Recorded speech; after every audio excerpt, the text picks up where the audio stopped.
আমি কি নাম লইয়া ডাকব তোমারে আল্লাহ আল্লাহ আমি কোন নাম লইয়া ডাকব তোমারে আল্লাহ আল্লাহ আল্লাহ মাশাআল্লাহ মাশাআল্লাহ তুমি যেই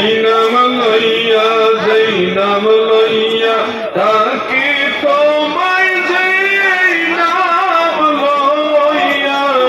যেই নাম লইয়া তাকে তোমার গুণের ধ্বনি শুনতে পাই কি নাম লইয়া ডাকব তোমারে আল্লাহ আল্লাহ আল্লাহ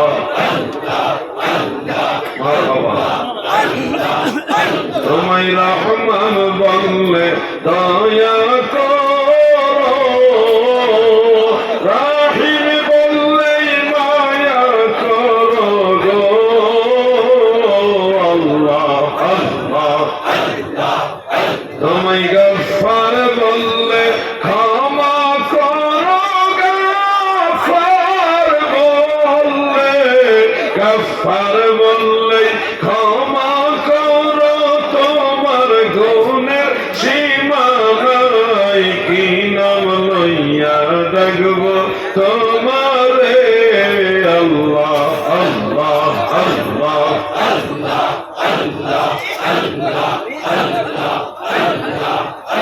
আমি কোন নাম লইয়া ডাকব তোমারে আল্লাহ আল্লাহ আল্লাহ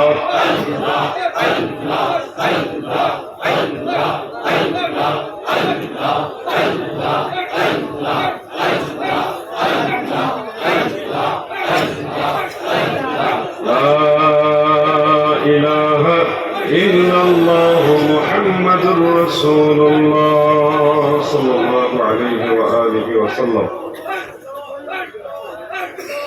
জনগণের ঈদগাহ সংলগ্ন বিশাল মাঠ, এই মাঠে আয়োজিত কাছাড় জেলা আহলে সুন্নাত ওয়াল জামাতের উদ্যোগে আয়োজিত মহাসম্মেলনের সম্মানিত সভাপতি সাহেব, সম্মানিত সহ সভাপতি মণ্ডলী, সম্মানিত অতিথিবৃন্দ, সম্মানিত উলামায়ে কেরাম, সর্বস্তরের নবী প্রেমিক, ওলি প্রেমিক, সুন্নি তরিকতপন্থী মুমিন মুসলমান ভাইয়েরা এবং দূর থেকে যারা শুনছেন সবাইকে আমার আন্তরিক অভিনন্দন, মোবারকবাদ। মহান আল্লাহ তাআলা শাহী দরবারে শুকরিয়া দান আমরা সবাই বলি আলহামদুলিল্লাহ। পরম দয়ালু মেহেরবান সর্বশক্তিমান মহাপরাক্রমশালী দয়াময় প্রেমময় আল্লাহ তাআলার রহমতের দুয়ারে আরো শুকরিয়া আদায় করি যে মেহেরবান আল্লাহ তাআলা দয়া করে আমাদের মতো নালায়েক নাচিস এই অধম অযোগ্য পাপী তাপীদেরকে তিনার হাবিব নবী সরকারে দু জাহান সাইয়্যিদুল মুরসালিন শাফিউল মুজনিবিন রাহমাতুল লিল আলামিন আমাদের দয়াল নবী, যিনি নবীদেরও নবী, রাসূলদেরও নবী, ফেরেশতাদেরও নবী, আরশ কুরসি লৌহ কলমের নবী, কুল কায়নাতের নবী, আমার আল্লাহ বলেন আমার নবী, সুবহানাল্লাহ। এমন একজন নবীর উম্মত মহান সৃষ্টিকর্তা আমাদেরকে বানিয়েছেন, এই জন্য শুকরিয়া দান আবারও বলি আলহামদুলিল্লাহ। প্রিয় হাজিরিন, আজকে দূর দূরান্ত থেকে বহু লোক এই সম্মেলনের মধ্যে হাজির হয়েছেন। অসংখ্য উলামায়ে কেরাম, পীর মাশায়েখে আযম এনারা এই মজলিসের মধ্যে হাজির রয়েছেন। বিশেষ করে যুব সমাজ, তরুণ সমাজ, আপনাদের উদ্দেশ্যে অল্প কয়েকটা কথা বলবো। আশা করি আপনারা মনোযোগ সহকারে কথাগুলি শ্রবণ করবেন। আল্লাহর এই দুনিয়াতে হযরত আদম আলাইহিস সালাম থেকে অদ্যাবধি অগণিত অসংখ্য মানুষ প্রেরণ করেছেন। কত সংখ্যক মানুষ এই দুনিয়াতে এসেছেন তার কোনো হিসাব নেই, আল্লাহ তাআলা ছাড়া কেউ জানেন না। সেই মানুষগুলোর মধ্যে বর্তমান বিশ্বে প্রায় 800 কোটি বা 750 কোটির উপরে বেশি মানুষ। এই 750 কোটি মানুষের মাঝে প্রায় 250 কোটি মানুষ হলো মুসলমান। আল্লাহ তাআলা আমাদেরকে কতটাই ইহসান করেছেন, দয়া করেছেন যে আল্লাহ তাআলা আমাদেরকে সেই 750 কোটির মধ্যে যারা অমুসলিম তাদের মধ্যে না রেখে যে 2 থেকে 250 কোটি মুসলমান, সেই মুসলমানদের মাঝে আমাদেরকে রেখেছেন। মুসলমানদের মাঝে আবার অনেক ফিরকা আছে, 73 ফিরকার মাঝে একটা দল হলো জান্নাতি। সেই দলের নাম খোদ আল্লাহ হাবিব রাসূল আকরাম সাল্লাল্লাহু আলাইহি ওয়া আলিহি ওয়াসাল্লাম বলে গেছেন আহলে সুন্নাত ওয়াল জামাত। যে আহলে সুন্নাত ওয়াল জামাতের মধ্যে সাহাবায়ে কেরাম ছিলেন, তাবেঈগণ ছিলেন, 4 মাযহাবের ইমামগণ ছিলেন, তরিকতের মাশায়েখগণ ছিলেন, সমস্ত হাদিসের ইমাম, তাফসীরের ইমাম, ফিকহের ইমাম, উসুলের ইমাম, আকীদার ইমাম, সমস্ত ইমামরা যে আকীদার উপরে ছিলেন সেই আকীদার নাম হলো আহলে সুন্নাত ওয়াল জামাত। আমার আল্লাহ আমাদেরকে দয়া করে এই 250 কোটি মুসলমানের মাঝে যে 72 ফিরকা, সেই 72 ফিরকার মধ্যে না রেখে আহলে সুন্নাত ওয়াল জামাতের মাঝে রেখেছেন।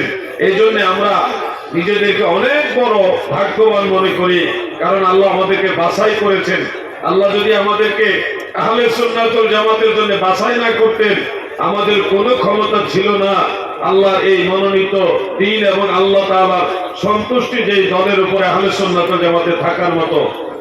এই জন্য আল্লাহ তাআলা সেই কুরআনুল কারীমের আয়াতে কারীমা আপনাদের শোনাবো। মহান সৃষ্টিকর্তা বলেছেন, আউযু বিল্লাহি মিনাশ শাইতানির রাজীম, বিসমিল্লাহির রহমানির রহিম, আল্লাহু ইয়াখতাসু বিরহমাতিহি মান ইয়াশা। আমার আল্লাহ বলেন, দুনিয়ার মানুষেরা শোনো, আল্লাহু ইয়াখতাসু বিরহমাতিহি মান ইয়াশা। আল্লাহ তার রহমত দ্বারা যাকে খুশি তাকে খাস করে নেন, আল্লাহর রহমত দ্বারা যাকে খুশি তাকে স্পেশাল বাছাই করেন। আমার আল্লাহ গোটা দুনিয়ার কোটি কোটি কোটি কোটি মানুষের মাঝে যাচাই বাছাই করে তার রহমত দ্বারা আমাদেরকে আহলে সুন্নাত ওয়াল জামাত ইসলাম ধর্মের মধ্যে রেখেছেন। এটাই অনেক বড় নিয়ামতের বিষয়। দাদুরে, এই দুনিয়াতে কিয়ামতের সময়ে সর্বশেষ যে মানুষটা মারা যাবে সেও কিয়ামতের বিচার দিবসের আগ পর্যন্ত ন্যূনতম 40,000 বছর কবরে থাকতে হবে। সর্বশেষ যে মানুষটা মারা যাবে সে বিচার দিবস কায়েম হওয়ার আগ পর্যন্ত সর্বনিম্ন 40,000 বছর কবরে থাকবে। আগে যারা মারা গেছে তারা তো এখনো কবরে, আমরা মারা যাওয়ার পরে কিয়ামতের আগে তো কবরে থাকবোই। কত 100 বছর থাকবো, কত 1000 বছর থাকবো তার তো কোনো হিসাব নাই। কিয়ামত হওয়ার পরেও থাকবো 40,000 বছর। এরপরে বিচার দিবস কায়েম হবে। বিচার দিবস একদিন, যেটা পৃথিবীর দিনের হিসাবে 50,000 বছরের সমান। এই বিচার দিবসে যদি আপনার কর্মফল ভালো হয়, আল্লাহ এবং আল্লাহ রসুলের দয়ার নজর হয়, তাহলে আপনি হয় জান্নাতি হবেন। আর যদি আল্লাহ এবং আল্লাহ রসুলের দরবারে আপনি ওরকম কল্যাণকামী না হন, ডান হাতে আমলনামা না পান, যদি কর্মফল ভালো না হয়, তাহলে আপনার ঠিকানা হবে জাহান্নাম। এই কথাগুলি আপনাদেরকে মনে রাখতে হবে। পৃথিবীর বহু মানুষ এসেছে, চলে গেছে। আমরা যারা আছি আমরাও চিরদিন অনন্তকাল এখানে থাকবো না। একটা সময়ে আমরা সবাই কবরের দিকে, পরকালের দিকে যাত্রা করব। মায়ের গর্ভে একটা সন্তান আসার আগে সেই সন্তান বাবার শরীরের মধ্যে থাকে। বাবার শরীরের ভিতরে সন্তান থাকাকালীন সেই সন্তান জানে না কোন মায়ের গর্ভে সে যাবে, কিন্তু আল্লাহ তাআলা নির্দিষ্ট মায়ের গর্ভে তাকে পাঠায়। মায়ের গর্ভে সন্তান আসার পরে সেই সন্তান জানে না পরবর্তী ধাপে সে পৃথিবীতে আসতে যাচ্ছে, কিন্তু আল্লাহ তাআলা যথা সময়ে তাকে পৃথিবীতে পাঠায়। পৃথিবী এসে আমরা যারা আখিরাতকে ভুলে গেছি, পরের জগৎ, পরের কাল, এটা সম্পর্কে যারা গাফেল হয়ে গেছি, মনে রাখবেন আগের ধাপগুলি একটার পরে আরেকটা যেভাবে সংগঠিত হয়েছে, এই দুনিয়া থেকে, এই পৃথিবী থেকে আমরা চলে যাব আলমে বারজাখে। ধারাবাহিক ওখানে যেতে হবে। যে আল্লাহ আপনাকে এই পৃথিবীতে পাঠিয়েছেন, সে আল্লাহর সময় হলে আপনাকে আখিরাতে আলমে বারজাখে পাঠাবেন। আপনার ইচ্ছায় নয়, আল্লাহ তাআলার ইচ্ছায়। অতএব সময় যেটুকু আল্লাহ আপনাকে দিয়েছে এই সময়টুকু কাজে লাগাতে হবে। আল্লাহ এবং আল্লাহ রসুল যা আদেশ করেছেন তা মানতে হবে, আল্লাহ এবং আল্লাহ রসুল যা নিষেধ করেছেন তা আপনাদের বর্জন করতে হবে। দাদু, আমি আপনাদেরকে আখিরাতের কথা স্মরণ করাচ্ছি।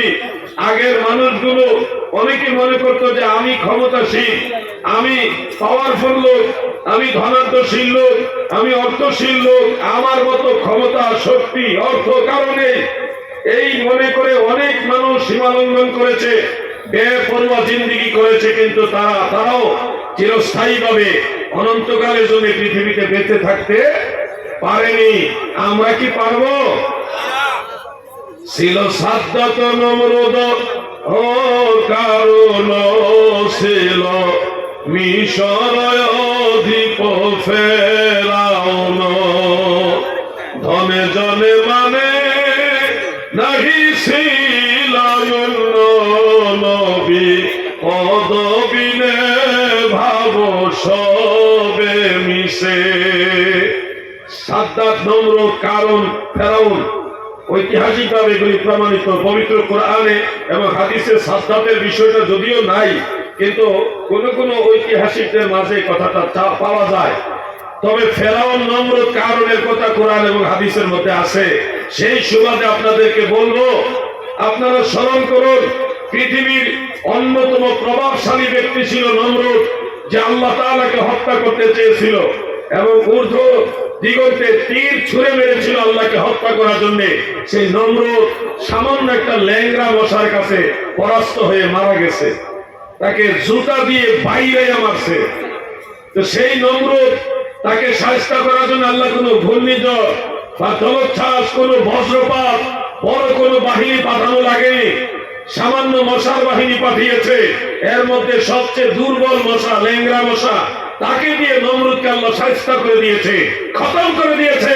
অতএব আপনাকে মনে রাখতে হবে, সর্বময় ক্ষমতার মালিক একজন আছে, তিনি আমাদের আল্লাহ। বলেন তিনি কে? জবান খুলে বলেন তিনি কে? আল্লাহ। এই আল্লাহর কথা শুধু আজকে আমরা বলছি না, এই আল্লাহর কথা আমাদের নবীজি বলে গেছেন বিধায় নবীর গোলাম হিসেবে, নবীর ওয়ারিস হিসেবে আমরা বলছি। আমাদের নবীর আগেও সেই আল্লাহর কথা, আখিরাতের কথা বলে গেছেন। হযরত আদম বলে গেছেন, হযরত শীস আলাইহিস সালাম বলেছেন, হযরত ইব্রাহিম, হযরত ইসমাঈল, হযরত ইয়াকুব, হযরত ইসহাক, হযরত ইউসুফ, হযরত মূসা, হযরত ঈসা, অসংখ্য নবী রাসূলগণ সেই আল্লাহর কথা, সেই আখিরাতের কথা বলে গেছেন। এগুলি নতুন কথা নয় দাদু। হঠাৎ করে যে আসামের মুসলমানরাই এই কথাগুলি বলতেছে তা নয়। এই দাওয়াত চলছে পৃথিবীর সৃষ্টি প্রথম মানুষ হযরত আদম আলাইহিস সালামের মাধ্যমে। প্রথম যিনি সব মানুষের বাবা, তিনার থেকে এই দাওয়াত শুরু হয়েছে। আস্তে আস্তে আস্তে আস্তে এই আসামের মুসলমানেরা সেই আদম নবীর দাওয়াত দিচ্ছে, সেই ইব্রাহিম নবীর দাওয়াত দিচ্ছে, সেই মূসা, ঈসা, সমস্ত নবীদের দাওয়াত, রাহমাতুল লিল আলামিনের দাওয়াত আজকে নবীর ওয়ারিস যারা আলেমরা দিচ্ছে। এটা নতুন নয়। যুগে যুগে সত্যের দাওয়াতের বিরুদ্ধে মুখ ছিল। ফেরাউন মূসা নবীর বিরুদ্ধে দাঁড়িয়েছে, নমরুদ হযরত ইব্রাহিমের বিরুদ্ধে দাঁড়িয়েছে।